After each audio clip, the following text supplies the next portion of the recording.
Wasikowska with a blue futon. I went out of the box or out of the walls, and I picked up Alice in Wonderland 3D. Ooh, Johnny Depp's coming at you. Ooh, Johnny Depp! Johnny Depp!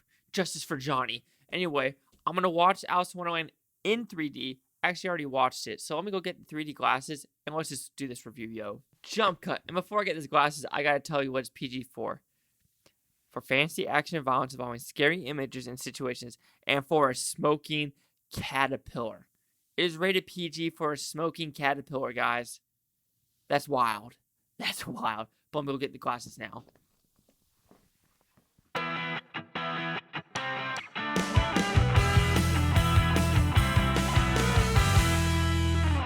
So Alice in Wonderland stars Mia Wasikowska, Johnny Depp, Helen Bonham Carter, Crispin Glover, and Anne Hathaway. So what is this movie about? Well, it's pretty simple.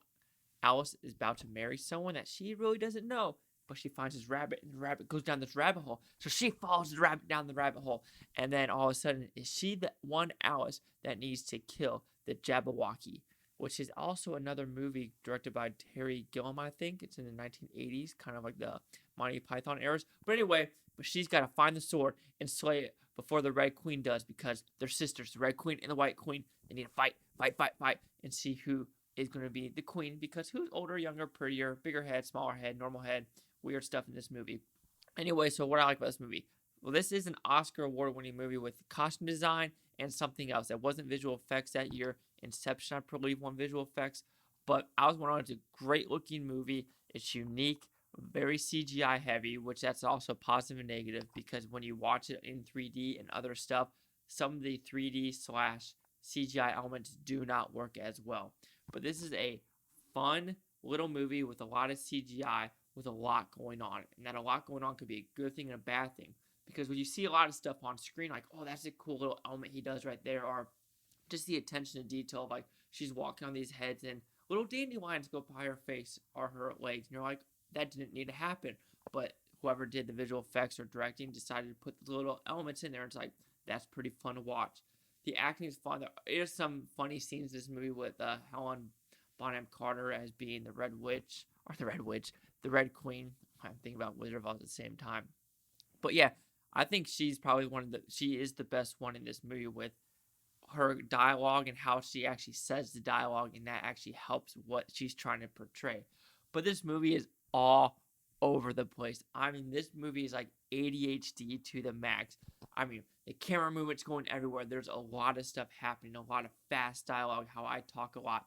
But this is just craziness and nonstop of like, this is overbearing of like the characters, what they're doing, and everything happening in this movie. You're like, what is happening?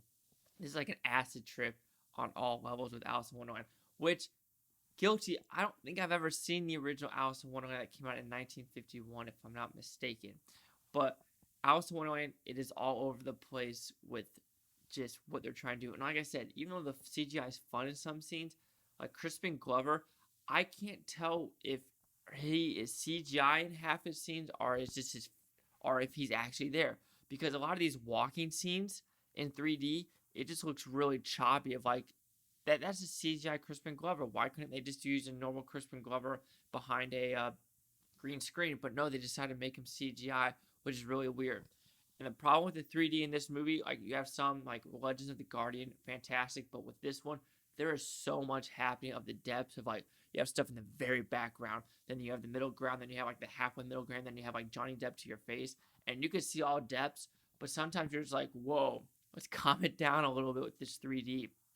But this is a 3D ridiculous movie, and if you can watch it in 3D, like an LG, the best OLED 3D, which they don't make anymore, which is a complete bummer, I would watch it that way. I still try to buy all the 3D movies because 3D is a dying breed, and I still like 3D movies. But yeah, Alice in Wonderland, it is all over the place, ridiculous. It's just so incoherent in some scenes where it's like, it just jumps around way too much of like, we're here, and now we're here, and now we're here, and now we're here, and now we need to do this, and we now do that, and it's like, oof, a lot is happening. And the final battle scene, I mean, it was all right. I mean, nothing fancy about it. And then how it ends, I'm not the biggest fan of how it ends, too, of like her being on the ship or whatever. But it is what it is. It's a kid's movie. It's Alice in Wonderland.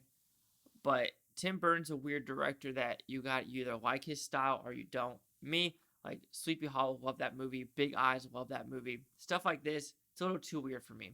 So Alice in Wonderland will receive a 2.5 out of 5 blue futons, which equals at 50%. So see the critics' news scores gave this film. So you have the critics at 51% with the 274, and the audience score of 55% with 480,116. And here's critic consensus. Tim Burton's Alice sacrifices the book's minimal narrative coherence, as much of its heart, but it's an undeniable visual treat.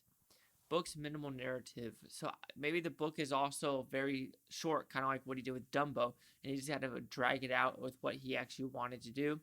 I don't know. But Alice in Wonderland, have you seen it? It was like, I think, Disney's first live action over $1 billion movie, and no one thought that was going to happen. Like, everyone's like, wait, Alice in Wonderland made $1 billion? So that shocked a lot of people, and this movie is actually what started with Disney doing those live action remakes. But do you agree with the 50, 51, or 55? Chase out the Blue Futon. Like, comment, subscribe. Let me know what you think. Blue Futon Utopia. Blue Futonians. Thanks for watching. Have a great day. Peace and love. Peace and love. And yeah, if I was ever an Alice in Wonderland, I wouldn't fight it like she does. She's like, I'm not the real Alice. I'd be like, hell yeah, rabbits and shit. Let's fuck shit up. Yeah.